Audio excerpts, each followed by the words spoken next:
പിതാവിനും പുത്രനും പരിശുദ്ധ റുഹായിക്കും സ്തുതി, ആദ്യം മുതൽ ഇന്ന് വന്നേക്കും. ആമീൻ. നമ്മൾ ഇന്ന് ഐക്കണോഗ്രാഫിയെ പറ്റിയാണ് സംസാരിക്കുന്നത്.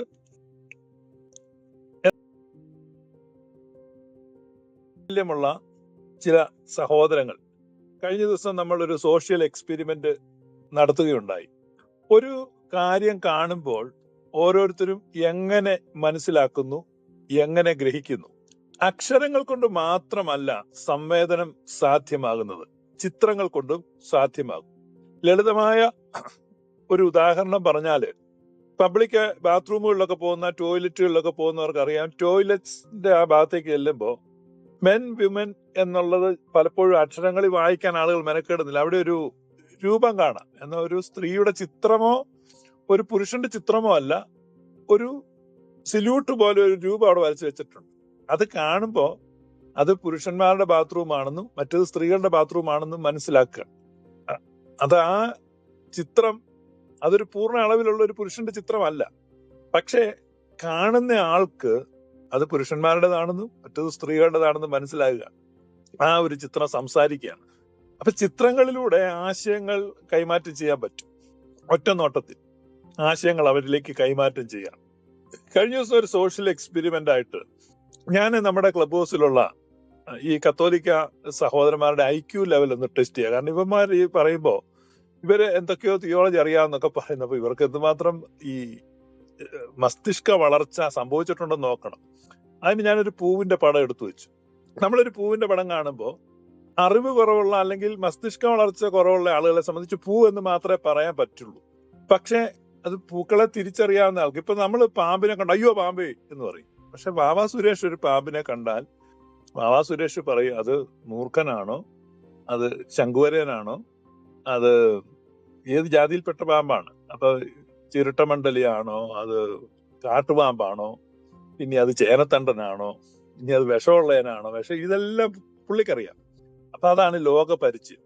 അപ്പൊ ഒരു പൂവിന്റെ പടം കാണുമ്പോ പൂ എന്ന്, താമരപ്പൂ കാണുമ്പോൾ താമരപ്പൂവിന്റെ പടം കാണിച്ചാൽ ഇവൻ പറയും പൂ, ചെമ്പരത്തിപ്പൂ കാണിച്ചാൽ ഇവൻ വിളിക്കും പൂ, റോസാപ്പൂ കാണിച്ചാലും അവൻ പറയും പൂ, ഇനി ചേനപ്പൂ കാണിച്ചാലും അവൻ പറയും പൂ. അപ്പൊ ഇത്രയേ ഉള്ളൂ. അത് പക്ഷേ ഒരു റോസാപ്പൂ ഒരിടത്തിരിക്കുന്ന കാണുമ്പോ റോസ് എന്ന് വായിക്കുക. അപ്പൊ അങ്ങനെയാണ് ആശയങ്ങള് നമുക്ക് മനസ്സിലാക്കാൻ പറ്റുന്നത്. അപ്പൊ അതൊരു സോഷ്യൽ എക്സ്പെരിമെന്റ് ആയിരുന്നു. അപ്പൊ അത് ഇടറിയിട്ട് കാര്യമില്ല. കാരണം നിങ്ങളുടെ ബുദ്ധി വൈകല്യമാണ് അല്ലെങ്കിൽ പഠന വൈകല്യമാണ്. അത് നിങ്ങളുടെ ഒരു കുറവായിട്ട് നിങ്ങൾ മനസ്സിലാക്കണം എന്ന് ഞാൻ താഴ്മയായിട്ട് അപേക്ഷിക്കുന്നു. നമ്മൾ ഐക്കണുകളെ പറ്റി പറയുകയാണ്. എന്താണ് ഐക്കൺ? ഐക്കൺ എന്ന് പറഞ്ഞാൽ ലളിതമായ ഭാഷയിൽ പറഞ്ഞാൽ സംസാരിക്കുന്ന ചിത്രം. ഇത്രയാണ് നിങ്ങൾ മനസ്സിലാക്കേണ്ടത്. സംസാരിക്കുന്ന ചിത്രം. ആ ചിത്രം കേവലം ഒരു ചിത്രമല്ല. It talks a lot of words. An icon speaks 1,000 words. ഒരു ഐക്കൺ എന്ന് പറഞ്ഞാൽ 1000 വാക്കുകൾ അത് സംസാരിക്കും. അതാണ് ഐക്കണിന്റെ പ്രത്യേകത. ഇനി നിങ്ങൾ ഈ ഐക്കൺ എന്ന് പറയുമ്പോൾ ഇപ്പൊ എന്റെ DP-യിൽ നോക്കുക. ഈ DP-യിൽ കാണുന്നത് ഒരു ഐക്കണാണ്. ഐക്കൺ ആളുകളെ വശീകരിക്കുന്ന, അല്ലെന്ന് വശ്യസുന്ദരമായി വരയ്ക്കുകയല്ല. വർഷങ്ങൾക്ക് മുമ്പ് ഞാൻ ഓർക്കുന്നുണ്ട്, ഒരു 40 വർഷം മുമ്പാണ് എൻ്റെ അമ്മയുടെ സഹോദരൻ മോസ്കോയിൽ പോയിട്ട് വരുന്ന, മോസ്കോ സന്ദർശനത്തിന് പോയതാണ്. അദ്ദേഹം ഒരു PTI റിപ്പോർട്ടറായിരുന്നു. അങ്ങനെ അദ്ദേഹം അവിടെ റിപ്പോർട്ടിങ്ങിന് പോയതാണ്. തിരിച്ചു വന്നപ്പോ എനിക്ക് റഷ്യയിൽ നിന്ന് 2 ഗിഫ്റ്റ് കൊണ്ട് തന്നു. അതില് ഒന്ന് ഒരു മാതാവിന്റെ പടമായിരുന്നു. എന്നോട് പറഞ്ഞ് റഷ്യയിൽ നിന്ന് വാങ്ങിയത്. അപ്പൊ ആ മാതാവിന്റെ പടം എനിക്ക് കിട്ടി. എനിക്ക് വലിയ സന്തോഷമായി പോയി. പക്ഷെ ഞാൻ തുറന്നു നോക്കിയപ്പോ ഒരു സൗന്ദര്യവും ഇല്ല. അന്ന് എന്റെ അണ്ടർസ്റ്റാൻഡിങ്ങിൽ ഇത് ഐക്കണാണെന്നൊന്നും അറിയത്തില്ല. ഒരു സൗന്ദര്യമില്ല. പക്ഷെ എങ്കിലും ഇത് റഷ്യന്ന് കൊണ്ടുവന്നല്ല. ഞാൻ എന്നിട്ട് ഞങ്ങളുടെ അവിടെ ഈ ഫോട്ടോ ഫ്രെയിം ചെയ്യുന്ന ആളുടെ അടുത്ത് കൊണ്ടുപോയി, ഇത് എന്റെ അമ്മാച്ചൻ റഷ്യന്ന് കൊണ്ടുവന്ന ഒരു പടം എനിക്ക് ഫ്രെയിം ചെയ്ത് തരണം. പുള്ളി വളരെ ഭദ്രമായിട്ട് ചെയ്യാന്ന്. എന്നിട്ട് പുള്ളി ആ പടം ഫ്രെയിം ചെയ്ത് വെച്ചിട്ട് എന്നോട് പറയും, ഒരു സൗന്ദര്യം ഇല്ലല്ലോ കാണാൻ. നിങ്ങൾ ഓർക്കണം, ഒരു ഓർത്തഡോക്സുകാരന്റെ കടയിലാണ് ഞാൻ കൊണ്ട് കൊടുത്തേ. ആളുകൾക്ക് അത്ര പരിചയമില്ല. എനിക്കും അറിയത്തില്ല, അതിനെപ്പറ്റി കൂടുതൽ പരിചയമില്ല. പക്ഷെ എങ്കിലും ഞാനത് വീട്ടിലൊക്കെ കൊണ്ടുവച്ചു. വീട്ടിൽ വരുന്ന ആളുകളൊക്കെ കണ്ടിട്ടോ ഇതൊരു, കാരണം ആളുകളെ സംബന്ധിച്ച് അപ്പൊ നല്ല അടിപൊളി മാതാവിന്റെ പടം അവിടെ ഇരിപ്പുണ്ട്. അപ്പൊ എന്നോട് ഈ മാതാവിനെ കണ്ടോ, നല്ല നീല സാരി എടുത്ത് വരണോ, ഇതുകൊണ്ട് ഇത് കണ്ടോ, എന്ത് രസമാണ്, ഇതിന്റെ 7 ഇലക്കത്ത് വരുന്നില്ല. അപ്പൊ അതാണ്, ഇതിനൊരു ആകർഷണീയതയുള്ളതല്ല icon. Icon used as a pedagogical tool. അതൊരു ആകർഷണീയതയ്ക്ക് വേണ്ടിയോ വശ്യതയ്ക്ക് വേണ്ടി ഒന്നും ഉണ്ടാക്കുന്നതല്ല. അപ്പൊ ഒരു പെഡഗോഗിക്കൽ ടൂളായിട്ടാണ്, ഇനി പെഡഗോഗിക്കൽ ടൂൾ എന്ന് പറഞ്ഞാൽ പഠനോപകരണം എന്നേ ഉള്ളൂ അർത്ഥം. ഈ പഠനോപകരണമായിട്ടാണ് ഇത് ഉപയോഗിക്കുന്നത്. അപ്പൊ ഇത് 1000 വാക്കുകൾ സംസാരിക്കുന്നതാണ് ഐക്കൺ. ഐക്കൺ എന്താണ് സംസാരിക്കുന്നത്? ഐക്കൺ പല വിധത്തിലുണ്ട്. ഒന്നുകിൽ അതൊരു ബയോഗ്രഫി ആയിരിക്കും. ഒരു ഐക്കൺ കാണുമ്പോൾ ഒരാളുടെ ജീവചരിത്രമായിരിക്കും ആ ഐക്കൺ റെപ്രസെന്റ് ചെയ്ത്. ആ ഐക്കൺ അകത്തുള്ള ചെറിയ ചെറിയ ചിഹ്നങ്ങളുണ്ട്. ആ ചിഹ്നങ്ങളും ആ കുനിപ്പുകളും ഒക്കെ ഇദ്ദേഹത്തിന്റെ ജീവിതത്തിൽ നടന്നിട്ടുള്ള പ്രധാനപ്പെട്ട സംഭവങ്ങളെ സൂചിപ്പിക്കുന്നതും, ഒരൈക്കണെ നമ്മൾ കുറെ സമയം നോക്കി നിൽക്കുമ്പോൾ ആ ബയോഗ്രഫി, അദ്ദേഹത്തിന്റെ ജീവചരിത്രം ആണ് നമ്മിലേക്ക് ആ ഐക്കൺ പകരുന്നത്. അതൊരു പുസ്തകത്തിന്റെ ചില അധ്യായങ്ങൾ വായിക്കുന്ന തത്തുല്യമായ അനുഭവം തരുന്നതാണ് ഒരു ഐക്കൺ. കുറെ അധ്യായങ്ങൾ നമ്മൾ വായിക്കുക, അത്രയും വായിച്ച് മനസ്സിലാക്കുക. അതിന് പകരമാണ് ഈ ഐക്കൺ വെച്ചിട്ടുള്ളത്. ഈ സ്പീക്സ് ലോട്ട് ഓഫ് വേർഡ്സ്. ഒരുപാട് വാക്കുകൾ അത് നമ്മോട് സംസാരിക്കും. ഒന്നുകിൽ അതൊരു ബയോഗ്രഫി, അല്ലെങ്കിൽ അതൊരു ഇൻസിഡന്റ് ആയിരിക്കും, ഒരു സംഭവം. ഒരു സംഭവത്തിന്റെ ഐക്കൺസ് ഉണ്ട്. ആ ഐക്കണെ നമ്മൾ നോക്കുമ്പോൾ ആ സംഭവം നമ്മുടെ മനസ്സിലോട്ട് ഓടി വരികയാണ്. അപ്പൊ അതിൽ നോക്കുമ്പോൾ അതിന്റെ ഡീറ്റെയിൽസ്, അതിന്റെ കാര്യങ്ങൾ, എന്താണ് അവിടെ നടന്നത്, ഇതൊക്കെ നമുക്ക് മനസ്സിലാവും. ഐക്കൺ എന്താണെന്നാണ് ഞാൻ പറഞ്ഞുകൊണ്ടിരിക്കുന്നത്. ഈ ഐക്കൺ ഉണ്ടാക്കുന്നത് അതൊരു കോപ്റ്റിക് ഓർത്തഡോക്സ് സഭയിൽ, അതായത് കോപ്റ്റിക് ഓർത്തഡോക്സ് സഭ എന്ന് പറഞ്ഞാൽ അലക്സാണ്ട്രിയൻ സഭയാണ്. കോപ്റ്റിക് ഓർത്തഡോക്സ് സഭയിലാണ് ഈ ഐക്കണോഗ്രാഫി പാരമ്പര്യം ഉണ്ടാകുന്നത്. അവരുടേതാണ് ഏറ്റവും മികച്ച ഐക്കൺസ്. പിന്നീട് മറ്റു പലരുടെ ബൈസന്റിയൻ ചർച്ചുകൾക്കും ഗ്രീക്ക് ചർച്ചിനും ഒക്കെ ഐക്കോൺസ് ഉണ്ട്. അപ്പൊ കോപ്റ്റിക് ഐക്കൺസിന്റെ ഒരു പ്രത്യേകത, അവർ ഐക്കൺ ഉണ്ടാക്കുന്ന രീതി. ഈ ഐക്കൺ ഉപയോഗിക്കുന്നത് വെനറേഷനും മെഡിറ്റേഷനും ടീച്ചിങ്ങിനും ഐക്കൺ ഉപയോഗിക്കും. അപ്പൊ 3 കാര്യങ്ങൾക്കാണ് ഇത്. സീക്രട്ട് ഇമേജ് ആണ്. ഈ ഐക്കൺ ഉണ്ടാക്കുന്നത് 3 ഉപയോഗത്തിനാണ്. It's a pedagogical tool and it's a liturgical tool. അപ്പൊ ഇത് ധ്യാനത്തിനും മനനത്തിനും പഠനത്തിനും ഉപയോഗിക്കുന്നതാണ് ഐക്കൺ. ഇത് saint is used for teaching, veneration and meditation. ഇത് പല സ്റ്റൈലിലാണ് ഇത് വരയ്ക്കുന്നത്. ഇനി ഇത് വരയ്ക്കുന്നത് എങ്ങനെയാണ്? ഇത് കൂടുതലായിട്ടും വരയ്ക്കുന്നത് യേശുക്രിസ്തു, കന്യകാമറിയം, വിശുദ്ധന്മാർ, മാലാഖമാർ, ഇവരാണ് ഐക്കണുകളിൽ നിങ്ങൾ കാണുന്നത്. അപ്പൊ ഒരു റിയലിസ്റ്റിക് പോർട്രയൽ അല്ല ഈ ഐക്കണി വരയ്ക്കുന്നത്. ഞാൻ ആളെ കണ്ട ആളാന്ന് തോന്നത്തേ ഇല്ലെന്ന് പറഞ്ഞ് അങ്ങനെയല്ല ഐക്കൺ വരയ്ക്കുന്നത്. ഐക്കൺ വരയ്ക്കുന്നത് സിംബോളിക് റെപ്രസെന്റേഷൻ ആണ്. ആത്മീക സത്യങ്ങളെ കൈമാറ്റം ചെയ്യുന്ന പ്രതീകാത്മക ചിത്രണ സമ്പ്രദായമാണ് ഐക്കൺ. അപ്പൊ symbolical representation convey spiritual truths. തലമുറയായിട്ട് ഈ കോപ്റ്റിക്കുകൾ, ഞാൻ ഈ കോപ്റ്റിക് സഭ എന്ന് പറയുമ്പോൾ അവിടുത്തെ ഭാഷ കോപ്റ്റിക് ഭാഷയാണ്. അലക്സാണ്ട്രിയൻ സഭയെ കുറിച്ചാണ് പറയുന്നത്. പുരാതനമായിട്ട് 3 സഭാ കേന്ദ്രങ്ങളായിട്ടുള്ള അന്ത്യോക്യ, അലക്സാണ്ട്രിയ, റോം. അപ്പൊ ഇതിലെ അലക്സാണ്ട്രിയൻ പാരമ്പര്യത്തെ ആണ് ഞാൻ പറയുന്നത്. കാരണം അതാണ് നമ്മുടെ ഓറിയന്റലിസ്റ്റുകൾ, ഓറിയന്റൽ ഓർത്തഡോക്സ് സഭയിൽപ്പെട്ട നമ്മുടെ സഹോദരി സഭയാണ്. സുറിയാനി സഭയുമായിട്ട് ഏറ്റവും അടുത്ത ബന്ധം പുലർത്തുന്ന സഭയാണ് കോപ്റ്റിക് ഓർത്തഡോക്സ് സഭ. ഞാൻ പലപ്പോഴും പറഞ്ഞ സുറിയാനിക്കാരായ പിതാക്കന്മാരെ വിളിച്ചുകൊണ്ട് അവരുടെ പാത്രിയർക്കീസുമാരാക്കിയിട്ടുള്ള ചരിത്രം ഉണ്ട്. സുറിയാനി സഭയിൽ 56 പിതാക്കന്മാരെയാണ് അവരുടെ സൈലാക്സേറിയത്തിൽ അവർ അനുസ്മരിക്കുന്നത്. അതായത് സുറിയാനി പിതാക്കന്മാരിൽ 56 പേരെ ഓരോ വർഷവും അനുസ്മരിച്ച് പ്രാർത്ഥിക്കുന്ന ഒരു സഭയാണ് കോപ്റ്റിക് ഓർത്തഡോക്സ് സഭ. അപ്പൊ അത്രയും അടുത്ത സ്നേഹബന്ധം. അതുപോലെ സുറിയാനി സഭയുടെ പാത്രിയർക്കീസ് ആയിരുന്ന സേവറിയോസ് പാത്രിയർക്കീസിന്റെ ഫീസ്റ്റ് വർഷത്തിൽ 2 പ്രാവശ്യം ആഘോഷിക്കുന്ന സഭയാണ് കോപ്റ്റിക് ഓർത്തഡോക്സ് സഭ. അതായത് നമ്മളെക്കാൾ ഇരട്ടി മാനം കൊടുത്ത് ആദരിക്കുകയാണ്. അത്ര അടുത്ത ബന്ധം ഈ 2 സഭകൾ തമ്മിലുണ്ട്. അപ്പൊ അത് ഓറിയന്റൽ ഓർത്തഡോക്സ് സഭയിലെ ഒരു സഭയാണ്. ഓറിയന്റൽ ഓർത്തഡോക്സ് സഭയിൽ ഈ കോപ്റ്റിക് ഓർത്തഡോക്സ് സഭയുടെ ഐക്കണുകളാണ് നമ്മൾ ഉപയോഗിക്കുന്നത്. ഈ സുറിയാനി സഭയുടെ ശുദ്ധമായ പാരമ്പര്യത്തിൽ ഈ ഐക്കണുകളും ഇല്ല എന്നുള്ള വസ്തുത ഞാനിവിടെ ഓർമ്മിപ്പിക്കുകയാണ്. അതായത് സുറിയാനി സഭയും കോപ്റ്റിക് സഭയും 2 സഭയാണ്. പക്ഷെ നമ്മൾ ഒന്നിച്ചാണ് ഉള്ളത്. ദൈവശാസ്ത്രത്തിലും ഉപദേശത്തിലും എല്ലാം ഒന്നായതുകൊണ്ട് ഓറിയന്റൽ ഓർത്തഡോക്സ് ഗ്രൂപ്പിലാണ് നമ്മൾ നിൽക്കുന്നത്. ഈ 2 സഭകളും തമ്മിൽ അത്ര അടുത്ത ബന്ധമുണ്ട്. അതുകൊണ്ട് പരസ്പരം ആരാധനാ പാരമ്പര്യങ്ങളും ഒക്കെ പരസ്പരം കൈമാറുന്ന ഒരു രീതി നമുക്ക് കാണാൻ പറ്റും. ഉദാഹരണം പറഞ്ഞാല് മസനപ്സ, മേൽപ്പെട്ടക്കാർ തലയിലിടുന്ന മസനപ്സ. നിങ്ങൾക്ക് കാണാം ഈ ധാരാളം കുരിശുകളൊക്കെ വെച്ച് ഇങ്ങനെ ഒരു മസനപ്സ നിങ്ങൾ കണ്ടിട്ടുണ്ട് മേൽപ്പെട്ടക്കാർ തലയിലിടുന്നത്. ആ മസനം സുറിയാനി സഭയുടെ പാരമ്പര്യമാണ്, സുറിയാനി സഭയുടേതാണ്. അത് നമ്മിൽ നിന്നാണ് കോപ്റ്റിക് ഓർത്തഡോക്സ് സഭ എടുത്തിട്ടുള്ളത്. അതുപോലെ കോപ്റ്റിക് ഓർത്തഡോക്സ് സഭയുടേതാണ് ഈ ഐക്കൺ പാരമ്പര്യങ്ങൾ, ഈ ഐക്കണുകൾ. ഈ ഐക്കണുകൾ നിങ്ങൾക്ക് വേണേ ഉപയോഗിക്കാം സുറിയാനിക്കാർക്ക്. പക്ഷെ സുറിയാനി സഭയുടെ പ്യുവറായിട്ട് നോക്കുമ്പോൾ നമുക്ക് ഐക്കണുകളും ഇല്ല, മറിച്ച് ഒരു മരക്കുരിശ് മാത്രമാണ് ഉള്ളത് എന്ന് ഓരോ സുറിയാനിക്കാരും ഓർക്കുക. യാതൊരുവിധ അലങ്കാരങ്ങളും ഇല്ല. ഏറ്റവും ലളിതമായിട്ട് ലോകത്ത് കർത്താവിനെ ആരാധിക്കുന്ന സഭയാണ് ശക്തമായി നമ്മൾ നിഷ്കർഷിച്ച് നമ്മുടെ ശുദ്ധമായ പാരമ്പര്യത്തിൽ വിശുദ്ധ മദ്ബഹായിൽ ഒരു മരക്കുരിശ് മാത്രമാണ് വെക്കുന്നത്. ആ മരക്കുരിശ് അത് യാതൊരുവിധ കൊത്തുപണികളോ വളവുകളോ തിരിവുകളോ ചെരിവുകളോ ഡെക്കറേഷനോ ഒന്നുമില്ലാത്ത ഒരു സാധാരണ പ്ലെയിൻ കുരിശ് മാത്രമാണ് സുറിയാനി സഭയുടെ പാരമ്പര്യത്തിലുള്ളത്. നമ്മുടെ സഹോദരി സഭയായ കോപ്റ്റിക് സഭയുടേതാണ് ഈ ഇത്ര വർണ്ണശബളമായിട്ടുള്ള ഐക്കൺ പാരമ്പര്യം. നോക്ക്, നിങ്ങൾക്ക് ഈ DP-യിൽ പല ഐക്കണുകളെ കാണാം. ആ ഐക്കണുകളിലേക്ക് നോക്കുമ്പോൾ വളരെ വർണ്ണാഭമായ ചിത്രങ്ങളെ നിങ്ങൾക്ക് കാണാൻ പറ്റും. ഈ ഗ്ലാസ് പെയിന്റിങ്ങിലൊക്കെ ഈ ഐക്കണുകളൊക്കെ വരച്ചു വെച്ച ദൈവാലയങ്ങളൊക്കെ കാണാൻ നല്ല ഭംഗിയാണ്. പ്രത്യേകിച്ച് സൂര്യപ്രകാശം പുറത്ത് ശക്തമായിട്ടുള്ളപ്പോൾ പള്ളിക്കകത്ത് നിൽക്കുമ്പോൾ അതൊക്കെ നല്ല ഭംഗിയായിട്ട് കാണാൻ പറ്റും. സാധാരണഗതിയിൽ ഐക്കൺ വരയ്ക്കുന്ന ഈ കോപ്റ്റിക് പാരമ്പര്യം ഒരു തടിയിലാണ് അവർ വരയ്ക്കുന്നത്, മരത്തില്. കൂടുതലും ഈ സെഡാർ മരത്തിന്റെ തടി കൊണ്ടാണ് അവരിത് ഉപയോഗിക്കുന്നത്. ഇപ്പൊ എല്ലാ തടിയും ഇപ്പൊ ഉപയോഗിക്കാറുണ്ട്. പിന്നെ അതിനെ മിനുക്കിയെടുക്കുകയാണ്. മിനുക്കിയെടുത്ത് അത് സ്മൂത്ത് ആക്കിയിട്ട് പിന്നീട് പല സാമ്പ്രദായിക രീതിയിൽ പലതരത്തിലുള്ള കൽക്കരിയും പെൻസിലുകളും അതുപോലെ മറ്റ് പ്രകൃതിദത്തമായ നിറക്കൂട്ടുകളും നമ്മുടെ മ്യൂറൽ പെയിന്റിങ്സ് പോലെ അവരത് മുട്ടയുടെ മഞ്ഞയും എല്ലാം ചേർത്ത് അത് വരച്ചെടുക്കുകയാണ്. അത് വളരെ ദീർഘമായ ഇതെല്ലാം ചെയ്യുന്ന സമയത്ത് അവർ നോമ്പോടും പ്രാർത്ഥനയോടും കൂടിയാണ് ഇത് ചെയ്യുന്നത്. അങ്ങനെ ഒരു പാരമ്പര്യം അവർക്കുണ്ട്. വളരെ പ്രാർത്ഥനാപൂർവമാണ് അവരിത് വരച്ചെടുക്കുന്നത്.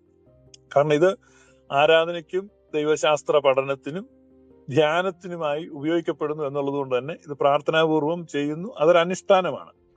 അത് അത്രയും പറഞ്ഞുകൊണ്ട് ഞാൻ നിർത്തുകയാണ്. അത് പറ്റി പഠിക്കാനുള്ളവർക്ക് അത് ഫർദർ സ്റ്റഡി നടത്തണം. ഐക്കണോഗ്രാഫി നിങ്ങൾക്ക് പഠനം നടത്താം. പ്രത്യേകിച്ച് നമ്മുടെ മലങ്കരയിലെ ചില അച്ഛന്മാരൊക്കെ ഐക്കണോഗ്രാഫി പഠിച്ചിട്ടുള്ളവരുണ്ട്, വളരെ ആഴത്തിൽ പഠിച്ചിട്ടുള്ള ആളുകളുണ്ട്. അപ്പൊ ഇതിനകത്ത് ഈ ദൈവശാസ്ത്രം, ഐക്കണോഗ്രാഫിയിൽ നമ്മൾ കാണുന്ന ദൈവശാസ്ത്രം പ്രധാനമായും ഇൻകാർണേഷണൽ തിയോളജിയാണ് ഐക്കണുകളിൽ കാണുന്നത്. എന്താണ് ഇൻകാർണേഷണൽ തിയോളജി? കഴിഞ്ഞ നാളുകളിൽ ഗ്ലോറിയസ് ഗോസ്പൽ പറഞ്ഞപ്പം ഈ പരിചയമില്ലാത്തവർക്ക് അത് ഹെരസിയാണെന്നും ദുരുപദേശമാണെന്നും ഒക്കെ ഇങ്ങനെ പറഞ്ഞുകൊണ്ട് നടക്കുന്നുണ്ട്.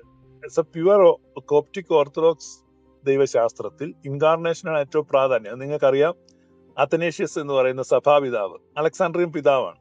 അത്തനേഷ്യൻ തിയോളജിയിൽ ഇൻകാർണേഷന്റെ സിഗ്നിഫിക്കൻസ് നമ്മൾ പല പ്രാവശ്യം ക്രിസ്തുമസിനോടനുബന്ധിച്ച് നമ്മുടെ ഗ്ലോറിയസ് ഗോസ്പലിൽ അത് ക്ലാസ് എടുത്തിട്ടുണ്ട്. നമ്മുടെ സുറിയാനി സഭ അത് വളരെ മനോഹരമായിട്ട് നമ്മുടെ പ്രഭാത നമസ്കാരത്തിൽ ചേർത്തിട്ടുണ്ട്. നാം അവനെ പോലെ ആകേണ്ടതിന് അവൻ നമ്മെ പോലെയായി. അവനോട് തുല്യം നാമാകാൻ നമ്മെ പോലെ അവനായി, തിരുവിഷ്ടത്താൽ നരനായി. അതുപോലെ തന്നെ ജന്മത്താൽ വിടുതൽ തന്ന, നമ്മള് എൽദോ പെരുന്നാളിന്റെ സമയത്ത് പാടുന്നേ, ജന്മത്താൽ വിടുതൽ തന്ന നന്ദനനീ കൃപ ചെയ്യണം. ജന്മത്താൽ നമുക്ക് മോചനം തന്ന, ആ ഇൻകാർണേഷനാൽ നമുക്ക് വിമോചനം കൊണ്ടുവന്നു എന്നുള്ള ഒരു ദൈവശാസ്ത്രമുണ്ട്. അപ്പം ഐക്കൺസ് എന്ന് പറഞ്ഞാൽ ദ കണ്ടിന്യൂവേഷൻ ഓഫ് ഇൻകാർണേഷൻ ആണ്. കാരണം ഇൻകാർണേഷനിൽ എന്താ സംഭവിച്ചേ? അതുവരെ കാണാതെ ഇരുന്ന ദൈവത്തെ കണ്ടു. അവിടെ ഒരു വലിയ ഫുൾ സ്റ്റോപ്പാണ്. ചരിത്രം നിശ്ചലമായി പോയി. അതാണ് നമ്മൾ പരിശുദ്ധ കന്യകാമരത്തിന്റെ ജീവചരിത്രം നമ്മൾ വായിക്കുമ്പോൾ അവിടെ ആ കർത്താവായ യേശുമിശിഹ കണ്ടുകൊണ്ട് നിൽക്കുന്ന വ്യക്തി പ്രപഞ്ചം നിശ്ചലമാകുന്നത് കണ്ടു എന്നാ പറയുന്നത്. അങ്ങനെ രേഖപ്പെടുത്തിയിട്ടുള്ളൂ. കാരണം അദ്ദേഹം നോക്കുമ്പോൾ ഒരു നിമിഷം ആകാശത്ത് പറന്നുകൊണ്ടിരിക്കുന്ന പക്ഷികളെല്ലാം സ്റ്റില്ലായി പോയി. നമ്മളൊരു ഇന്നത്തെ കാലത്ത് വീഡിയോ കണ്ടോണ്ടിരിക്കുമ്പം റിമോട്ട് കൺട്രോളിൽ പോസ് അടിക്കുന്ന പോലെ ഒറ്റ സെക്കൻഡിൽ പ്രപഞ്ചം നിശ്ചലമായി. വെള്ളം കോരി ഒഴിച്ച് ആ വെള്ളം അന്തരീക്ഷത്തിൽ നിൽക്കുന്നു. തൂമ്പ കൊണ്ട് കളക്കാണ്ടിരിങ്ങിയ കർഷകന്റെ തൂമ്പ മുകളിൽ നിൽക്കുന്നു. എല്ലാം നിശ്ചലമായി പോയി. അദ്ദേഹത്തിന് വിശ്വസിക്കാൻ കഴിഞ്ഞില്ല. അടുത്ത നിമിഷം വീണ്ടും എല്ലാം ചലിക്കുന്നു. എന്ന് പറഞ്ഞാൽ ടൈമിനെ സ്റ്റോപ്പ് ചെയ്തുകൊണ്ട് കർത്താവ് അവതരിച്ചു എന്നാണ് പരിശുദ്ധ കന്യകാമരത്തിന്റെ ജീവചരിത്രത്തിൽ രേഖപ്പെടുത്തിയിരിക്കുന്നത്. അത്രമാത്രം ഈ ഒരു അത്ഭുതകരമായ ചലനം എന്ന് പറഞ്ഞാൽ ഈ അന്ന് വരെ ആരും കണ്ടിട്ടില്ല. ദൈവത്തെ ആരും ഒരു നാളും കണ്ടിട്ടില്ല. ദൈവത്തിന്റെ മടിയിലിരുന്ന ഏകജാതനായ പുത്രൻ അവനെ വെളിപ്പെടുത്തി. ആദ്യം മുതലുള്ളതും ഞങ്ങൾ നയനങ്ങളാൽ ദർശിച്ചതും അടുത്തുചെന്ന് സൂക്ഷിച്ചു വീക്ഷിച്ചതും ഞങ്ങളുടെ കാതുകളിൽ ശ്രവിച്ചതും ഞങ്ങളുടെ അങ്കുലികളാൽ ഞങ്ങൾ സ്പർശിച്ചനുഭവിച്ചതുമായ ആ സത്യം ഞങ്ങൾ കണ്ടു, ഞങ്ങൾ അടുത്തു നോക്കി, ഞങ്ങൾ കേട്ടു, ഞങ്ങൾ തൊട്ടു. യെസ്, അത് സംഭവിച്ചു. ദൈവത്തെ കണ്ടു. ആദ്യമായി കണ്ടത് പരിശുദ്ധ അമ്മയാണ്. ഈ ദൈവത്തെ മനുഷ്യവർഗത്തിന്റെ ചരിത്രത്തിൽ ആദ്യമായി കാണുന്നത് പരിശുദ്ധ കന്യകാമറിയമാ. മറ്റൊരുത്തനും കണ്ടിട്ടില്ല. അതാണ് continuation of that incarnation reflects in iconography of orthodox church. കാണുകയാണ് ബാക്കി തുടർന്ന്. അതുകൊണ്ടാണ് ഇത് വരയ്ക്കാൻ പറ്റുന്നത്. അതുകൊണ്ടാണ് ഇവിടെ വരയ്ക്കുന്നത്. ദൈവത്വവും മനുഷ്യത്വവും തമ്മിൽ ക്രിസ്തുവിൽ സമ്മേളിച്ചു. അതിന്റെ തുടർച്ചയായിട്ടുള്ള ഒരു ഓർമ്മപ്പെടുത്തലാണ് ഓരോ ഐക്കോണുകളും. ഞാൻ വീണ്ടും പറയാം, ദൈവത്വവും മനുഷ്യത്വവും ക്രിസ്തുവിൽ സമ്മേളിച്ചു. ആ ക്രിസ്തു അവതരിച്ചു. പരിശുദ്ധ കന്യകാമറിയം കൈകളിൽ താലോലിച്ചു. ആ ക്രിസ്തു സംഭവം എന്ന് പറഞ്ഞ ഓരോ ഐക്കണും കാണുമ്പോൾ ഓരോ ഓർത്തഡോക്സ് വിശ്വാസിയുടെ ഹൃദയം തുടിക്കണം. ആ ഐക്കണുകളെ നോക്കുമ്പോ അവന്റെ കണ്ണുകൾ അറിയാതെ നിറഞ്ഞു തുളുമ്പും. അത് അവനെ കാലത്തിന്റെ ഇടനാഴികളിലൂടെ പുറകോട്ട് കൊണ്ടുപോകും. ആ ബെയ്ത്ലഹേമിലെ കല്ലിന്റെ ഗുഹ വരെ കൊണ്ടുപോകും. ഞാൻ ഓരോ ഐക്കണും കാണുമ്പോ ഞാൻ ആ കാലത്തിലൂടെ സഞ്ചരിക്കും. ശരിക്കും ഐക്കണുകളെ മനസ്സിലാക്കുക. നിങ്ങൾ ഈ ഐക്കണുകൾ it's a continuation of incarnation. ആ ഇൻകാർണേഷൻ ഇല്ലെങ്കിൽ ഈ ഐക്കൺ ഇല്ല. എന്തുകൊണ്ട് ഈ icon? Because of incarnation. Incarnation നിമിത്തമാണ് ഈ ഐക്കൺ ഇവിടെ ഉള്ളത്. വാഹ്, നിങ്ങളൊരു ഐക്കണെ കാണുമ്പോ തൊടാനൊന്നും പറ്റില്ല. ചിലപ്പോ നമുക്ക് തൊടാവുന്ന ദൂരത്തിൽ. ഞാൻ പലപ്പോ പള്ളിയിലൊക്കെ ചെല്ലുമ്പോൾ ഐക്കൺ കാണുമ്പോൾ പയ്യെ ചെന്നിങ്ങനെ തൊടും. എന്തൊരു അനുഭൂതിയാണെന്നറിയോ? ആ icon it's a continuation of incarnation. എന്തൊരു എക്സൈറ്റ്മെന്റ് ആണ്. It's a continuation of incarnation. So ഐക്കണോഗ്രാഫിയിൽ നിങ്ങൾ കാണുന്ന ഇൻകാർണേഷണൽ തിയോളജിയാണ്. രണ്ടാമത് ഐക്കോൺസിൽ നിങ്ങൾ കാണുന്നത് സാക്രമെന്റൽ തിയോളജിയാണ്. എന്താണ് സാക്രമെന്റൽ തിയോളജി? കൗദാശിക ദൈവശാസ്ത്രം. അപ്പൊ കൗദാശിക ദൈവശാസ്ത്രമാണ് സാക്രമെന്റൽ ആയിട്ടാണ്. ഇതിന്റെ പ്രകൃതിയാ ഇത് കൗദാശികമാണ്. ഒരു ഐക്കൺ പ്രകൃതിയാ തന്നെ കൗദാശികമാണ്. കാരണം ആത്മീക യാഥാർത്ഥ്യങ്ങളെ അത് നമ്മിലേക്ക് പ്രസരിപ്പിക്കുകയും ദൈവീക ജീവനിൽ പങ്കാളിത്തം നമുക്ക് നൽകുകയും ചെയ്യുന്നതാണ് ഈ ഐക്കൺ. ദൈവത്തിന്റെ സാന്നിധ്യത്തെയും കൃപയെയും പ്രേക്ഷകനിലേക്ക് പ്രസരിപ്പിക്കുന്നതാണ് ഐക്കണുകൾ. അതുകൊണ്ട് ഐക്കണുകൾ ആദരിക്കപ്പെടുന്നു, ബഹുമാനിക്കപ്പെടുന്നു, വണങ്ങപ്പെടുന്നു. അത് വിഗ്രഹങ്ങൾ ആരാധിക്കപ്പെടുന്ന പോലെയല്ല. ഇത് ജനാലകളെ പോലെയാണ് ഐക്കോണുകൾ. ഐക്കോണുകൾ ദൈവ സാന്നിധ്യത്തിലേക്കുള്ള ജനാലകളാണ്, തുറക്കപ്പെട്ട ജനാലകളാണ്. അത് ദൈവത്തിന് പകരം നിൽക്കുന്നതല്ല. ദൈവത്തിന് പകരം നിൽക്കുന്ന ബിംബങ്ങൾ, ആ ബിംബങ്ങളെ ആരാധിക്കുന്നത് പോലെയല്ല ഐക്കോണുകൾ. It speaks a lot of words. മൂന്നാമത് ഐക്കോണുകൾ കമ്മ്യൂണിയൻ ഓഫ് സെയിൻസ്. ഐക്കോണുകൾ ഈ കമ്മ്യൂണിയൻ ഓഫ് സെയിൻസ് എന്ന വിശ്വാസം, ഓർത്തഡോക്സ് വിശ്വാസത്തെ പ്രഘോഷിക്കുന്നതിൽ നിർണായക പങ്ക് വഹിക്കുന്ന ഒന്നാണ് ഐക്കണുകൾ. വിശ്വാസികളുടെ പരസ്പരമുള്ള ബന്ധത്തെയും ഐക്യത്തെയും കാണിക്കുന്നതും പ്രോത്സാഹിപ്പിക്കുന്നതുമാണ് ഐക്കണുകൾ. അത് ജീവനോടിരിക്കുന്നവരെയും ശരീരസ്ഥരായവരെയും അശരീരസ്ഥരായവരെയും തമ്മിൽ ബന്ധിപ്പിക്കുന്നു. അപ്പൊ ശരീരികളും അശരീരികളുമായ എന്ന് പറയുമ്പോ, ശരീരി എന്ന് പറഞ്ഞാൽ ഞാനും നിങ്ങളുമാണ്. ഇന്ന് നമ്മൾ ശരീരത്തിലിരിക്കുകയാണ്. നമ്മളെ വിളിക്കുന്നതാണ് ശരീരികൾ. അശരീരികൾ എന്ന് പറഞ്ഞു കഴിഞ്ഞാൽ നമ്മുടെ മാതാപിതാക്കൾ, മുതിർന്നവർ, വല്യപ്പൻ, വല്യമ്മ, സഭാപിതാക്കന്മാർ, അങ്ങനെ നമ്മിൽ നിന്ന് വാങ്ങിപ്പോയിട്ടുള്ള എല്ലാവരെയും നമ്മൾ കളക്റ്റീവായിട്ട് വിളിക്കുന്നതാണ് അശരീരികൾ. ഇപ്പൊ ശരീരികളും അശരീരികളുമായവരുടെ ഐക്യം, അവർ തമ്മിലുള്ള പരസ്പര ബന്ധം, interconnectedness and unity of all believers whether they are living or departed. അപ്പൊ നമുക്ക് വേണ്ടി മാധ്യസ്ഥ പ്രാർത്ഥന നടത്തുന്ന വിശുദ്ധന്മാർ ആത്മീക മൂല്യങ്ങളെ, വരപ്രസാദത്തെ ആഗ്രഹിക്കാനും വർദ്ധിപ്പിക്കാനും നമ്മെ പ്രേരിപ്പിക്കുന്ന, പ്രചോദിപ്പിക്കുന്ന, അതിനായി ഉത്തേജിപ്പിക്കുന്ന വലിയ ടൂളാണ് ഐക്കൺ. അതാണ് കമ്മ്യൂണിയൻ ഓഫ് സെയിൻസ്. ഇപ്പൊ ഞാൻ 3 കാര്യങ്ങൾ പറഞ്ഞ ഐക്കോൺസിന്റെ. ഒന്ന്, incarnational theology it's a continuation of incarnation. 2, sacramental theology. 3, communion of saints. 4, symbolism and transfiguration. ഇത് പ്രതീകം. ദൈവശാസ്ത്രപരമായ സത്യങ്ങൾ അതെങ്ങനെയാ? നിറങ്ങളിലൂടെ, ഭാവങ്ങളിലൂടെ, മറ്റ് സങ്കേതങ്ങളിലൂടെ ആത്മീക യാഥാർത്ഥ്യങ്ങളെ, ദൈവീക സന്ദേശങ്ങളെ നമ്മിലേക്ക് കൈമാറുന്നു എന്നുള്ളതാണ്. ഇതൊരു ലിറ്ററൽ റെപ്രസെന്റേഷൻ അല്ല, മറിച്ച് ഒരു ട്രാൻസ്ഫോർമേറ്റീവ് വിൻഡോ എന്ന നിലയ്ക്ക്, അതായത് ഒരു രൂപാന്തരീകരണത്തിന്റെ കവാടമെന്നോ രൂപാന്തരീകരണത്തിന്റെ ജനാലയെന്നോ നമുക്ക് വിളിക്കാം. ഈ ജനാലയിലൂടെ നോക്കുമ്പോൾ നമുക്ക് രൂപാന്തരം ഉണ്ടാകുകയാണ്. ആശുപത്രി കിടക്കയിൽ ദിവസങ്ങളോളം കിടക്കുന്ന ഒരു വ്യക്തി മരുന്നുകളോട് പ്രതികരിച്ച് അതിൽ നിന്ന് മോചനം പ്രാപിച്ച് കുത്തിവെപ്പ് സൂചിയൊക്കെ ഊരി എഴുന്നേക്കുന്ന ഒരു ദിവസമുണ്ട്. അദ്ദേഹത്തിന് സ്വയമായിട്ട് എഴുന്നേറ്റ് നടക്കുന്നു.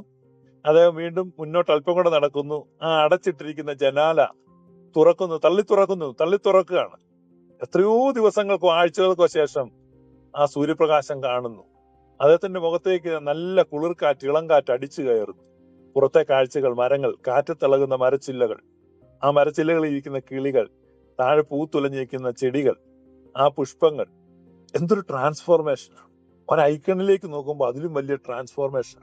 ആസുരമായ ഈ ലോകത്തിന്റെ വർത്തമാനകാല യാഥാർത്ഥ്യങ്ങളും ഭാവിയെക്കുറിച്ചുള്ള ഉത്കണ്ഠകളും ഭൂതകാലം നമ്മുടെ ഏൽപ്പിച്ച മുറിവുകളും അവൻ സമ്മാനിച്ച നൊമ്പരങ്ങളും ഒക്കെ പേർ നിൽക്കുന്ന ഒരു വ്യക്തി മനസ്സർപ്പിച്ച ഒരു ഐക്കണിലേക്ക് നോക്കുമ്പോൾ അത് ആശ്വാസത്തിന്റെ, വിശ്വാസത്തിന്റെ, കൃപയുടെ പുത്തൻ ഭൂമികയിലേക്ക് തുറക്കപ്പെടുന്ന ഒരു ജനാലയാണ്. ആഹാ, എന്തൊരു സന്തോഷമാണ്!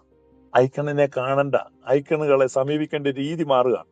അഞ്ചാമതായിട്ട് it's a liturgical and pedagogical ടൂളായിട്ട് ഞാൻ ആദ്യം പറഞ്ഞു, ആരാധനയ്ക്കും പഠനത്തിനും ഉപയോഗിക്കുന്ന, ആരാധന ഉപകരണമായും പഠനോപകരണമായും ഇത് ഉപയോഗിക്കുകയാണ്. ഒരു പ്രൊമിനന്റ് ലൈഫ് നമ്മുടെ ഓർത്തഡോക്സ് വിശ്വാസത്തിൽ ഈ ഐക്കണിനുണ്ട്. അത് നമ്മുടെ ആരാധനയ്ക്കിടയിൽ പള്ളികൾ അലങ്കരിക്കുന്നതിന്, വണങ്ങുന്നതിന്, ധ്യാനിക്കുന്നതിന്. ഇപ്പൊ നമ്മൾ ധ്യാനിക്കാനിരിക്കുന്നത്, നിങ്ങൾക്ക് പ്രാർത്ഥനാ മുറി ഉണ്ടെങ്കിൽ അവിടെ ഒരു 4 ഐക്കോൺസ് ഉണ്ടെങ്കിൽ, നമ്മുടെ ഇവിടെ വരുന്ന മിക്കവാറും ഈ സ്പീക്കർ പാനലിൽ വരുന്ന കോലോ സിസ്റ്റർ അവരുടെ വീട്ടിൽ ഇങ്ങനെ ഐക്കണുകൾ ഞാൻ വെച്ചിട്ടുണ്ട്. 2 വർഷം മുമ്പ് എന്റെ കയ്യിൽ നിന്നും 2-3 ഐക്കണുകൾ മേടിച്ച് സ്വന്തമായിട്ട് പ്രിന്റ് ചെയ്ത് വെക്കാൻ. ഈ ഐക്കണുകൾ നിങ്ങൾക്ക് പ്രിന്റ് ചെയ്ത് പ്രാർത്ഥിക്കാനിരിക്കുന്നൊക്കെ സ്ഥലത്ത് വെച്ച് കഴിഞ്ഞാൽ കുറെ സമയം നിങ്ങൾക്ക് മെഡിറ്റേറ്റ് ചെയ്യുന്ന സമയത്തൊക്കെ it will help you a lot. കാരണം ഐക്കണിൽ വെച്ചിരിക്കുന്ന വിശുദ്ധൻ ആരാണ്, ആ വിശുദ്ധന്റെ ചരിത്രം എന്താണ്. ഇവിടെ തോമസ് എന്ന് പറഞ്ഞ ഒരാളുണ്ടായിരുന്നു, അദ്ദേഹം പോയോ? റെഫർ ചെയ്യാൻ വേണ്ടി ഞാനൊരു ഐക്കൺ കൊടുത്തു. മുകളിലോട്ട് കയറി വരാം. തോമാച്ചൻ മുകളിലോട്ട് വാ. തോമാച്ചനില്ലേ? ഓക്കെ, തോമാച്ചനെ ഇൻവൈറ്റ് ചെയ്തിട്ടുണ്ട്. ഇവിടെ നിങ്ങൾ നോക്കുക, ഈ തോമസ് എന്ന് പറയുന്ന അദ്ദേഹം വന്നിട്ടുണ്ട്. അദ്ദേഹത്തിന്റെ ഐക്കൺ നിങ്ങൾ കാണുക. ആ DP തൊട്ടിട്ട് നിങ്ങൾ നോക്കിയാൽ മതി. ഇത് ഒരു 4 വർഷം മുമ്പ് നമ്മളെല്ലാം ഞെട്ടിച്ചും നമ്മളെല്ലാം ദുഃഖിപ്പിച്ചുമായ നമ്മളെല്ലാം ദുഃഖിപ്പിച്ച ഒരു സംഭവം ഉണ്ടായിരുന്നു. ഐസിസുകാര് കോപ്റ്റിക് ഓർത്തഡോക്സ് സഭയിലെ 21 പേരെ ഓറഞ്ച് ഉടുപ്പൊക്കെ ഇടിവിച്ച് മുട്ടുകുത്തി നിർത്തി അവരുടെ കഴുത്തറുത്ത് കൊല്ലുന്ന ദൃശ്യം, വീഡിയോ ദൃശ്യം ലോകം മുഴുവൻ പ്രചരിച്ചാണ്. ആ 21 കൊല്ലപ്പെട്ട 21 വ്യക്തികൾ ഇന്ന് കോപ്റ്റിക് ഓർത്തഡോക്സ് സഭയിലെ വിശുദ്ധന്മാരാണ്. കഴിഞ്ഞ ഇടയ്ക്ക് കത്തോലിക്ക തിരുസഭ അവരെ കത്തോലിക്ക സഭയുടെയും വിശുദ്ധന്മാരായി അംഗീകരിച്ച് മാർപ്പാപ്പ അതിന് കൽപ്പന ഇറക്കുന്നുണ്ട്. ഇന്ന് അവര് കത്തോലിക്ക സഭയുടെയും വിശുദ്ധരാണ്. അപ്പൊ ഇത് കോപ്റ്റിക് ഓർത്തഡോക്സ് വിശ്വാസികളാണ്. അപ്പൊ കോപ്റ്റിക് ഓർത്തഡോക്സ് പാരമ്പര്യത്തിൽ സഹദേന്മാരുടെ ഐക്കോണുകൾ പ്രസിദ്ധീകരിക്കും. അങ്ങനെ അവരുടെ ഐക്കൺ ഇറക്കിയിരിക്കുന്നതാണ്. ഇപ്പൊ നിങ്ങൾ നോക്കുക, ഇതൊരു പുരാതന ഐക്കൺ അല്ല.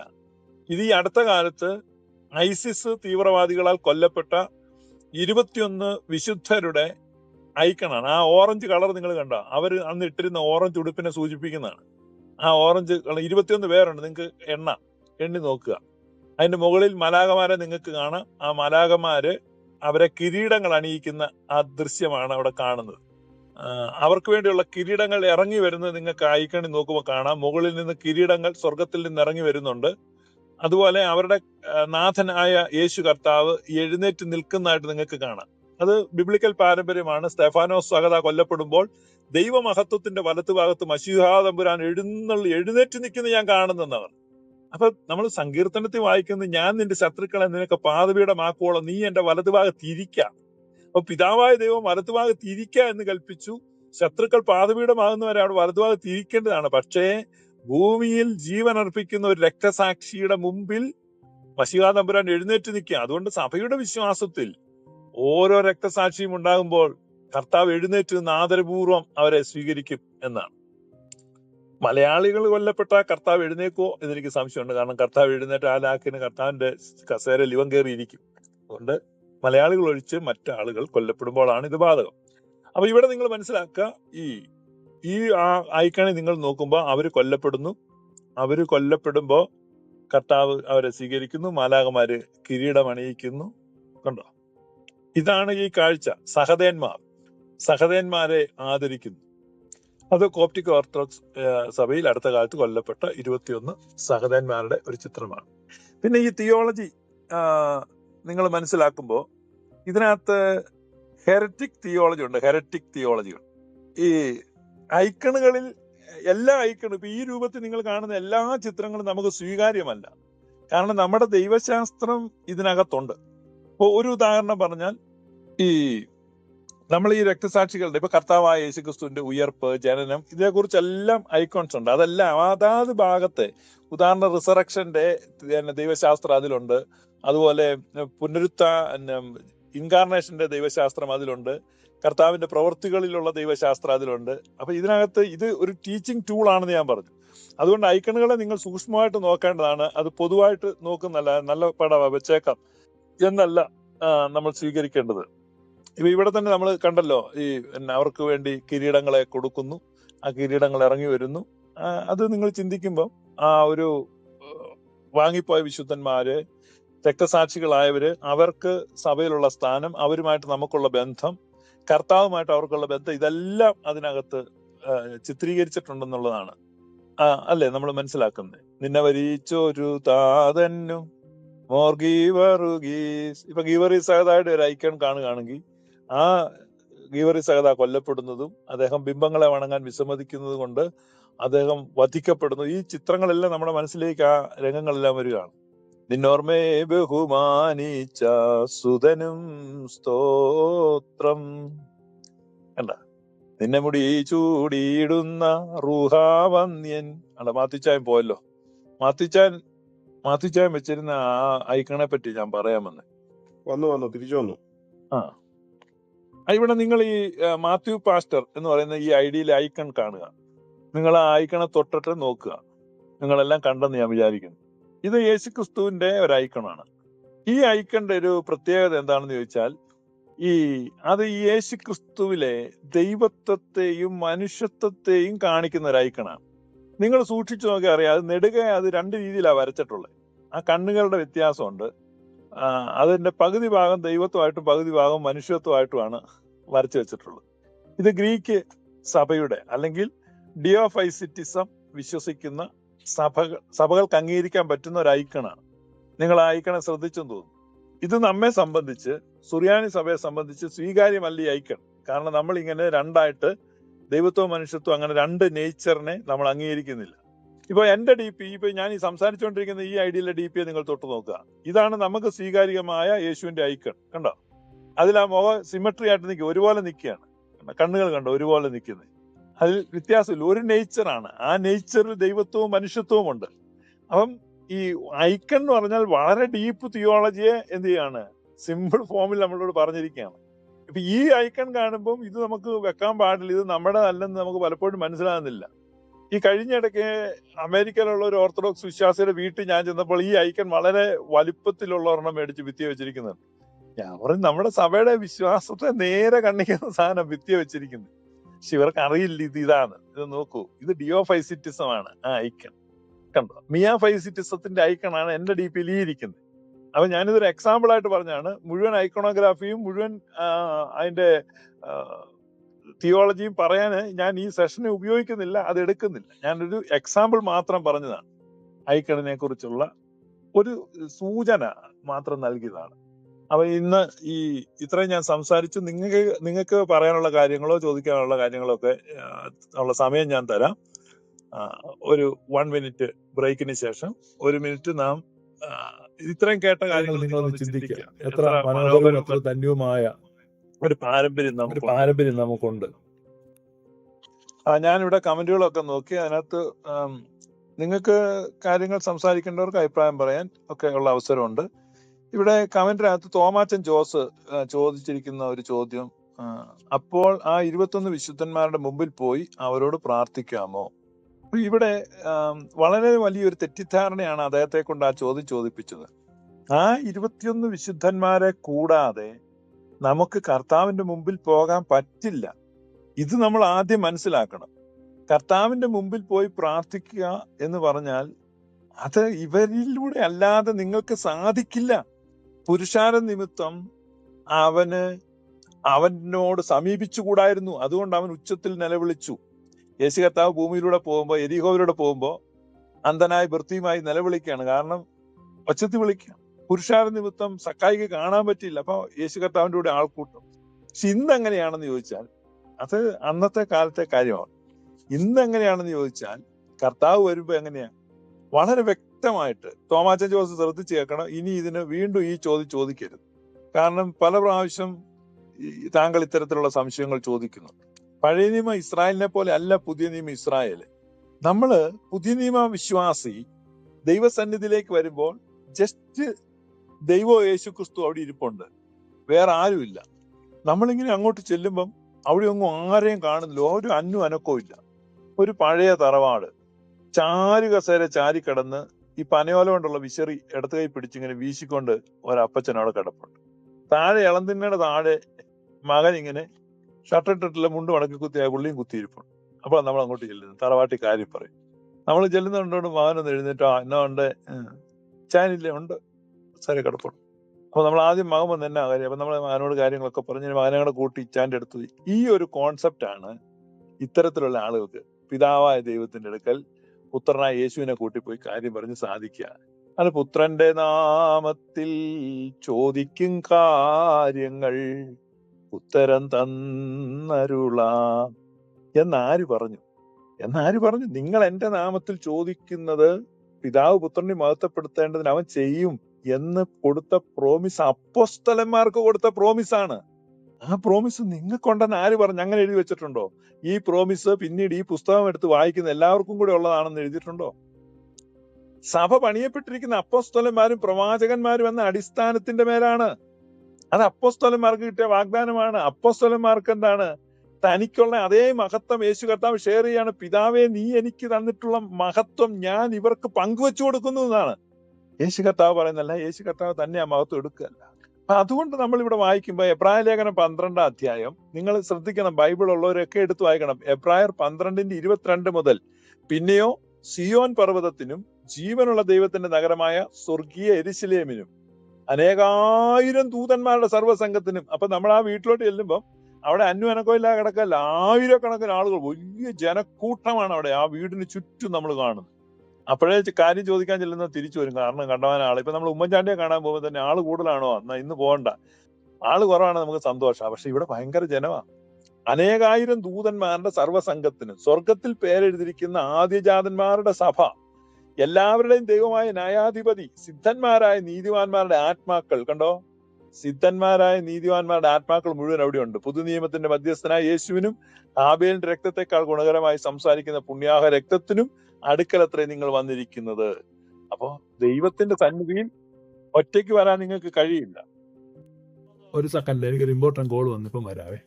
അവര് സുഖമായിരിക്കുന്നത് അന്വേഷിക്കാൻ വേണ്ടി, അതല്ല തമാശ. അപ്പൊ ഇത് ഞാൻ പറഞ്ഞത് അല്ലല്ല, മനുഷ്യൻ അത്യാവശ്യം കാര്യം പറയുമ്പോഴേ. അപ്പൊ ഞാൻ പറഞ്ഞു, ഇത് ഈ തോമാച്ചനെ പോലുള്ളവരുടെ സംശയമാണ്. നമ്മള് ഈ വലിയ ജനക്കൂട്ടമാണ് എന്ന് പറഞ്ഞാൽ ഈ പറഞ്ഞ വിശുദ്ധന്മാരും നീതിമാന്മാരുടെ ആത്മാക്കളും എല്ലാം ഉണ്ട്. അപ്പൊ ഏറ്റവും ലേറ്റസ്റ്റ് ആഡോൺ ആണ് ഈ 21 മാർട്ടിയേഴ്സ്. അവരേറ്റവും ഔട്ടർ ലെയർ നിൽക്കുകയാണ്. അവരെ കൂടാതെ ചെല്ലാൻ പറ്റില്ല തോമാച്ച. ഇനി അവരുടെ മുമ്പിൽ ചെന്ന് പ്രാർത്ഥിക്കുക ചേച്ചി, കർത്താവിന്റെ മുമ്പിൽ ചെന്ന് പ്രാർത്ഥിക്കും. നമ്മുടെയും കർത്താവിന്റെ ഇടയിൽ ഏറ്റവും മുൻനിരയിൽ അവരാ നിൽക്കുന്നത്. നമ്മളെ നോക്കി പുഞ്ചിരിച്ച് നിൽക്കുകയാണ്, അവരെ മൈൻഡ് ചെയ്യാതെ. അതൊരു വാതകമല്ലേ? ഈ നമ്മുടെ ഈ സമീപകാല ചരിത്രത്തിൽ ഈ നമ്മുടെ തലമുറയിൽ തന്നെ ആ ചെറുപ്പക്കാരായ മനുഷ്യർ രക്തം ഭൂമിയിലോട്ട് ചൊരിയുന്നത് നമ്മുടെ കണ്ണിന് വീഡിയോയിൽ കണ്ടതല്ലേ? അവരെ ഓർക്കാതെ എങ്ങനെ നമുക്ക് പ്രാർത്ഥിക്കാൻ പറ്റും? അവരെ പരിഗണിക്കാതെ എങ്ങനെ നമുക്ക് സ്തോത്രം ചെയ്യാൻ പറ്റും? നമ്മൾ ആ കർത്താവിന്റെ മുമ്പിൽ ചെല്ലുമ്പോൾ ഏറ്റവും ഔട്ടർ ലെയർ നിൽക്കും. അവരെയൊക്കെ നോക്കാതെ നമ്മൾ അവരെല്ലാം വകഞ്ഞു മാറ്റി ഉന്തി ഉന്തി ഉന്തി അവരെ തള്ളി മാറ്റി ഗീവറി സഹതായിക്കിട്ടൊരു തൊഴി കൊടുത്ത് കന്യാമറിയാവിനെ സൈഡിലോട്ട് വലിച്ചു മാറ്റി തോമാസ് ലീഗയുടെ മുട്ടിന് കുത്തിയൊക്കെ നമ്മൾ യേശുവിന്റെ അടുക്ക ചെല്ലാമെന്നാണ് പ്രതീക്ഷിക്കുന്നത്. It's not possible. It's communion of saints. അതാദ്യം മനസ്സിലാക്കുക. ക്രിസ്ത്യാനിറ്റി എന്താണെന്ന് മനസ്സിലാക്കുക. ക്രിസ്ത്യാനിറ്റി ഇതെല്ലാവരും ചേർന്ന് എല്ലാവരും കൂടിയാണ് നിൽക്കുന്നത്. നമ്മൾ ഒന്നാണ്. സഭ എന്ന് പറഞ്ഞാൽ അതാണ്. ശരീരികളും അശരീരികളുമായിട്ടുള്ള ആ യൂണിയനാണ്. യൂണിയൻ ഓഫ് സെയിൻസ് ആണ്. അത് ഞാൻ പറഞ്ഞുകൊണ്ട് ആ ചോദ്യത്തെ അഡ്രസ് ചെയ്യത്താണ് ഇതാണ് പറയുന്നത്. പിന്നെ ഈ മുമ്പേ പറഞ്ഞ ഐക്കോണിനെ കുറിച്ച് ഞാൻ പറയുമ്പോൾ മാത്യു പാസ്റ്റർ വെച്ചിട്ടുള്ള ഐക്കോണിൽ അതൊരു ബാക്ക് ചാനൽ മെസ്സേജിൽ ഒരു ചോദ്യം ഒരാൾ ചോദിച്ചാണ്. ഈ മാത്യു പാസ്റ്റർ വെച്ചിരിക്കുന്ന ഐക്കോണിൽ രണ്ട് വശവും രണ്ട് രീതിയിലാണ് വരച്ചിരിക്കുന്നത്. അതൊന്ന് ദൈവത്വത്തെയും ഒന്ന് മനുഷ്യത്വത്തെയും കാണിക്കുന്നത്. അത് ഡിയോഫൈസിറ്റിസോ എന്ന് പറയും. ദൈവത്വവും മനുഷ്യത്വവും രണ്ട് നേച്ചറായിട്ട് നിലനിൽക്കുന്നു. നമ്മുടെ ഇതിനകത്ത് ഒറ്റ ഭാവമാണ് കാണുന്നത്. വൺ നേച്ചർ ഫ്രം ടു നേച്ചറാണ്. രണ്ടിൽ നിന്നുള്ള ഒന്നാണ്. ആണ് മിയാഫൈസിറ്റിസം എന്ന് പറയുന്നത്. അതിൽ ഭേദമില്ല. Christ one person and one nature. It from his divinity and humanity. അതാണ് നമ്മുടെ വിശ്വാസം. അതുകൊണ്ടാണ് ഐക്കൺ അങ്ങനെ വരച്ചിരിക്കുന്നത്. മറ്റേത് ഈസ്റ്റേൺ ഓർത്തഡോക്സ് സഭയും കാതലിക് സഭയും ഹോൾഡ് ചെയ്യുന്ന ഒരു ക്രിസ്തു വിജ്ഞാനീയ നിലപാടാണ്. അതുകൊണ്ടാണ് ആ ചിത്രം അങ്ങനെ ഇരിക്കുന്നത്. അതാണ് അതിനുള്ള വിശദീകരണം. ഇനി ഈ വിഷയത്തിൽ ആർക്കെങ്കിലും കേട്ട കാര്യങ്ങളെ സംബന്ധിച്ച് പറയാനുണ്ടെങ്കിൽ അവർക്ക് പറയാം. നിങ്ങൾക്ക് അത് ഒരു പുതിയ ഇൻഫോർമേഷൻ ആയിട്ട് കിട്ടി അത് പ്രയോജനപ്പെട്ടെങ്കിൽ അത് പറയാം. അല്ല ഇനി എന്തെങ്കിലും സംശയമോ ചോദ്യമോ ഉണ്ടെങ്കിൽ അത് പറയാം.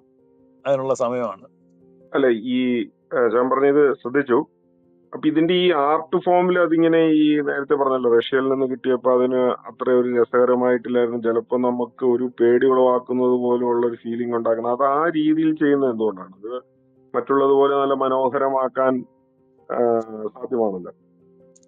അതെ, അതിന് രണ്ടു മൂന്ന് കാരണങ്ങളുണ്ട്. ഒന്ന്, ഇത് മനോഹരമാക്കി നമുക്ക് അതിനോടൊരു ആ രീതിയിലുള്ള ഇഷ്ടം വരാനല്ല ആഗ്രഹിക്കുന്നത്. അപ്പൊ അതൊരു തരം ആരാധനയായി പോകും. പക്ഷെ ഇതൊരു ടീച്ചിങ് ടൂളാണ്. ഇതിലൂടെ ഒരു ആത്മീക സത്യത്തെ നമ്മെ പഠിപ്പിക്കുകയാണ്. അതുകൊണ്ടാണ് ഇത് ഈ രീതിയിൽ വരച്ചു വെക്കുന്നത്. അനാകർഷണീയമായിട്ട് എന്നാൽ ഒറ്റ നോട്ടത്തിൽ വലിയൊരു ആകർഷണീയ തോന്നത്തില്ല. പക്ഷെ അത് നമ്മൾ ശ്രദ്ധിച്ചു നോക്കുമ്പോൾ അത് നമ്മളോട് മ്യൂട്ടായി പോയി. അതെ, എപ്പം എവിടെ വരെ കേട്ടു ഞാൻ പറഞ്ഞേ? ആകർഷണീയമായിട്ട് ചെയ്യാത്ത രീതിയിലാണ് വരയ്ക്കുന്നത്. അതെ, ഞാൻ അതിനകത്ത് ഒരു ഉദാഹരണം പറയാം. ഒരു തോമാച്ചനൊരു കൊച്ചു വച്ചുണ്ടെന്ന് വെക്കുക. ഇപ്പൊ ഇല്ല, പക്ഷെ തീരെ കൊച്ചു വെച്ച. നിങ്ങൾ രണ്ടുകൂടെ ഒരു സ്ഥലത്ത് ചെല്ലുമ്പോൾ അവിടെ ഒരു കാഡ്ബറി ഡയറി മിൽക്ക് ഇരിക്കുക മേശപ്പുറത്ത്. ഒരു $100 അവിടെ ഇരിപ്പുണ്ട്. ഈ കൊച്ചു ഏതെടുക്കും? കൊച്ചു ഡയറി മിൽക്ക് എടുക്കുള്ളൂ. തോമാച്ചൻ എന്നെ എടുക്കും? ഞാൻ ഡോളർ എടുക്കും. അതാണ്. അപ്പൊ അതിനെ മച്യൂരിറ്റി ഗ്രോത്ത് ആണ്. അപ്പൊ നമ്മൾ ഗ്രോ ചെയ്യുമ്പോൾ, ശിശുവായിരിക്കുമ്പോൾ നമ്മൾ ശിശുവിനെ പോലെ ചിന്തിക്കും, ശിശുവിനെ പോലെ നിരൂപിക്കും. മുതിർന്ന ശേഷമോ നാം ശിശുവിനുള്ളത് ത്യജിച്ചു കളയും. അപ്പൊ ശിശു സഹജമായ മനസ്സുള്ളവർക്കാണ് ആ മറ്റേ നെഞ്ചത്ത് മാങ്ങ തൂക്കിയ മാതാവിനെയൊക്കെ ഇഷ്ടപ്പെടുന്നത്. ഇങ്ങനെ ചിരിച്ചുകൊണ്ടിരിക്കുന്ന നല്ല മെഴുകു പോലെ നീല സാരി ഉടുത്ത് നിൽക്കുന്നു. അത് മുതിർന്നു കഴിയുമ്പോൾ, ഗ്രോ ചെയ്ത് കഴിയുമ്പോൾ ഇപ്പൊ തന്നെ നമ്മുടെ ടേസ്റ്റിലൊക്കെ വ്യത്യാസമുണ്ട്. ഭക്ഷണത്തോടുള്ള ആഭിമുഖ്യം ഒക്കെ വ്യത്യാസമുണ്ട്. രുചികൾ ചെറുപ്പത്തിൽ ഇഷ്ടപ്പെടുന്ന രുചികളല്ല മുതിരുമ്പോൾ ഇഷ്ടപ്പെടും. കുറെ കൂടെ മച്ചുവേർഡ് ആകുമ്പോൾ ഭക്ഷണ രീതിയിൽ വ്യത്യാസം വരും, കാഴ്ചപ്പാടിൽ വ്യത്യാസം വരും, എല്ലാം വ്യത്യാസം. Icons are for matured believers.